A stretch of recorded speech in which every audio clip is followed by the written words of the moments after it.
Hi, in this video we're going to go through the details of the new BNO visa route. The details were announced yesterday, and very excited to update my infographic from my last video on this subject to give the details of how you can secure settlement as someone with a BNO status, as a Hong Konger coming to the UK with a 5-year pathway to settlement, and also an option to register as a British citizen. So let's have a look at the details of the route, and I'll come back to this infographic to explain how it's all going to work.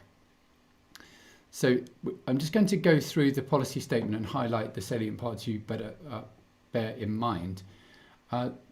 The first point here is that you don't need to have a job before coming to the UK. So you will be able to look for work once you're here in the UK. This had been slightly unclear, but it's now been confirmed.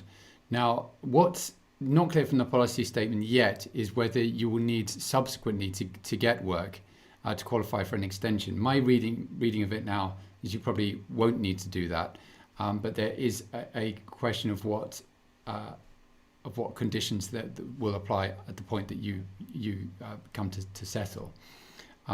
We do have a great deal of detail. Having said that, you'll need to be able to support yourselves independently while living in the UK, and I imagine that is going to be through a maintenance requirement at the beginning of the process. And some visa routes, that sum is 630 pounds that you have to show as being available in your account, so very sort of nominal sums. Query whether you'll need to show that for a certain period of time. At the moment, the rules say that you'll need to support yourselves independently while you're living in the UK, and reference being able to prove that with bank statements. So it may be that there's not a specific sum, but there'll be some kind of review of your bank statements. But in order for decision makers to be able to assess these applications, there may well be a figure put forward. The next important point is you do not need to be a BNO passport holder in order to apply for the visa. So I showed some photographs previously from the press in the last videos showing queues of people applying for their BNO passport after the last announcement. But how is this going to work? How are you going to prove your BNO status? There's some interesting detail here regarding proving it through Her Majesty's Passport Office, and it may well be, I touched on the subject in my last video about applying for a subject access request to get some details. It may be that you would still need to do that. So we'll come back to that point in a minute. But the next headline point is the Home Office says, we understand there will be cases where the children of BNO citizens will not normally be eligible because they were born after 1997, so are not BNO citizens, and are over 18, so they would not normally be considered as dependent.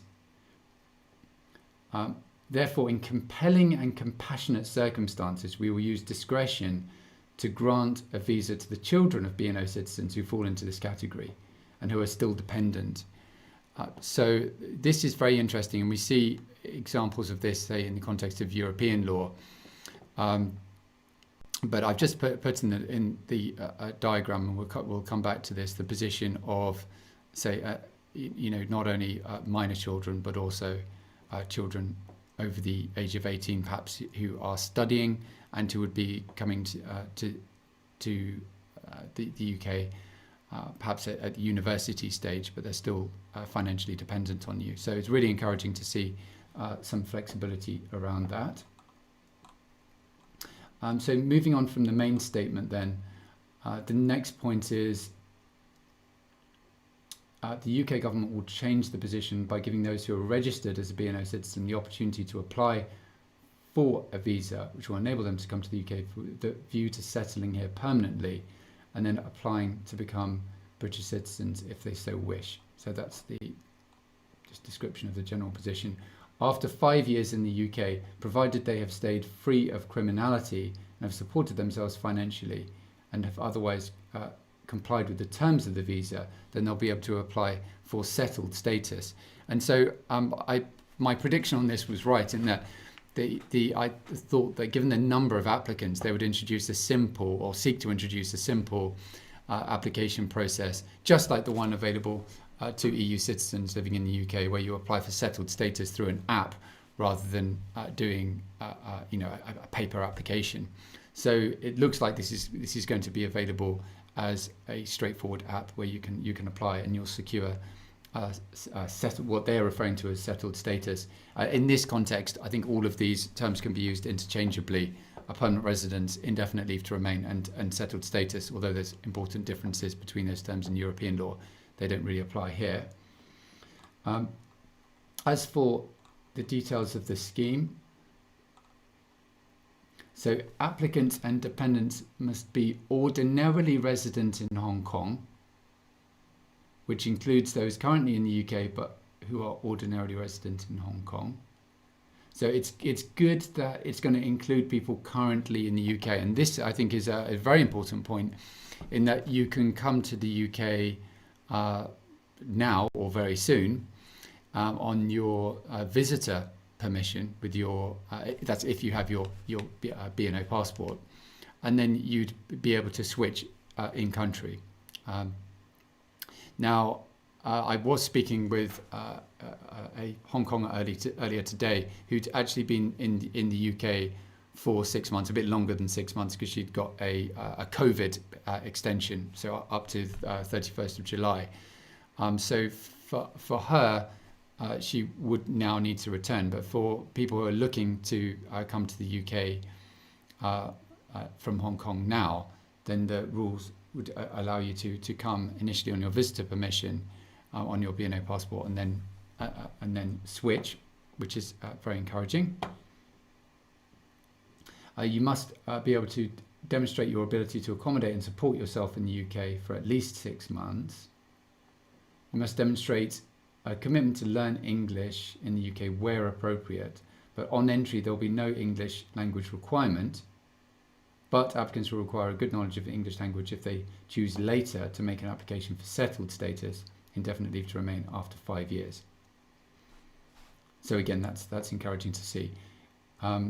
A TB test where relevant, you need to pay the NHS health surcharge and have no serious criminal convictions. So it's not even criminal convictions, it's serious criminal convictions. So the threshold is quite low.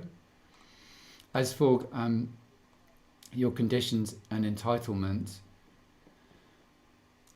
applicants will be able to apply for 5 years leave from the outset, and this is the important point and the reason why I have amended my infographic in terms of my predictions, my earlier predictions on what the visa route would look like. So what you'll be able to do is either apply for 30 months, so 2.5 years, and then extend that for a further 30 months, or simply go straight ahead for the 5-year initial visa. And even the Home Office itself says in this guidance that it would be more cost effective to apply for a 5-year visa. As I say, because there's that slight uncertainty about whether you would need to work after entering, it may make sense to go for the 5-year visa initially, rather than necessarily being subject to a review at the halfway mark after 2.5 years. The entitlements in terms of general benefits of the UK as well, and the conditions, you will be able to apply for settlement in the UK after 5 years leave under the existing rules. Now, what those existing rules entail is limits on the amount of time that you can be absent from the UK. So I've just set that out here. So maximum of 180 days per year, so 900 in total, and that's in each of the 5 years. And then also a pathway to registering as a British citizen, but that would be subject to this restriction, 450 days absent, so equivalent to 90 days per year for each of the 5 years up to year 6. So from year 2, year 3, year 4, year 5, and year 6, you'd need to manage those absences. You would need to have no recourse to public funds, and you'd have access to education and access to healthcare. So as for the application process, as I say, it's going to be a digital online application, similar technology to the EU settlement scheme. So I've actually got a video on how the settled status, walkthrough video on how you can apply for settled status as an EU national. If you want to check that out on the channel, there will be something very, very similar to that when this visa route opens. So here we are, where a BNO passport has been lost, eligibility checks can be made using historical records held by Her Majesty's Passport Office. So previously I'm anticipating that you might have to make subject access requests. It's still possible, but it looks like they're going to be more proactive, which again is really encouraging, and make that whole process automated. I mean, they do have a list of people who got BNO status, so why not deploy that where people may have lost documents? Of course, many people, of the 3+ million people who got BNO status, only a small number renewed. The 300 or so thousand people renewed. So it's great to see this opened up to everyone, and to make sure that people aren't going to be put out if they've lost documents by having to make subject access requests. That's very good. Applications for the Hong Kong BNO visa can be made from Hong Kong, from within the UK or elsewhere, and this is the big thing. So as I say, it enables people to come to the UK first and then switch.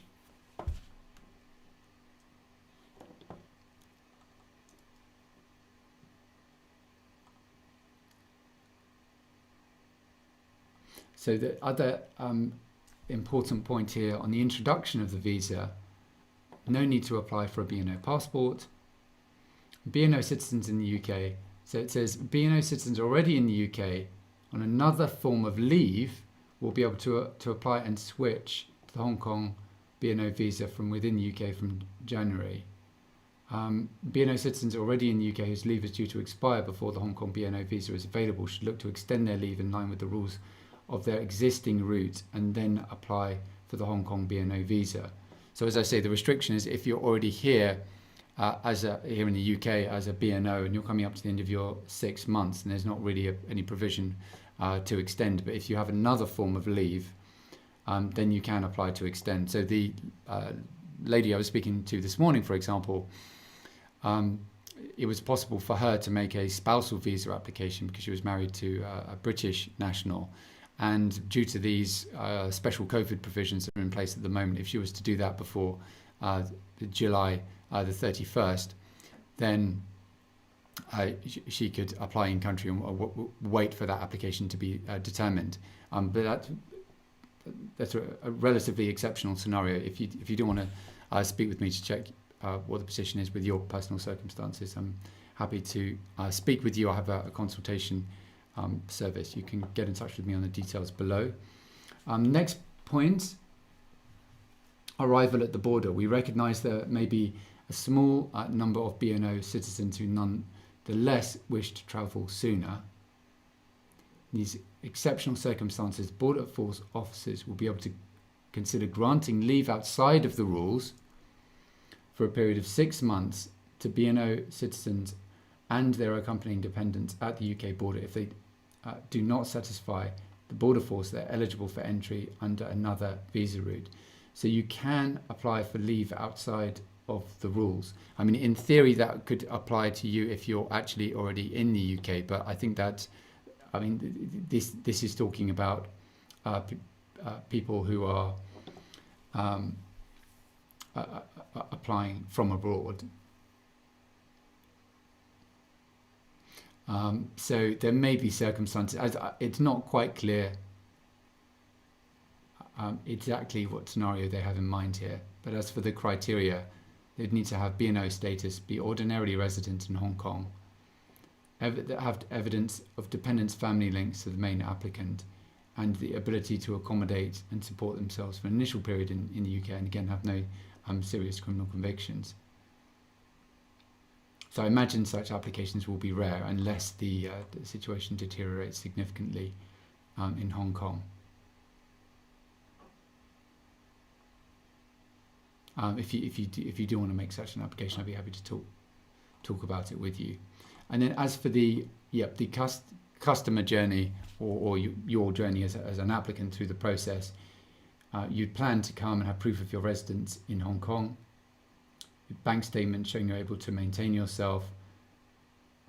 Once there's some figures around that, then I'll do another video about that. Application process, as I say, is online. You would live in the UK. It says you would need to be self-sufficient and commit to learning English where appropriate and integrating. And you would need to show evidence of the English language, and then apply for indefinite leave to remain and citizenship. You may know that I have a Life in the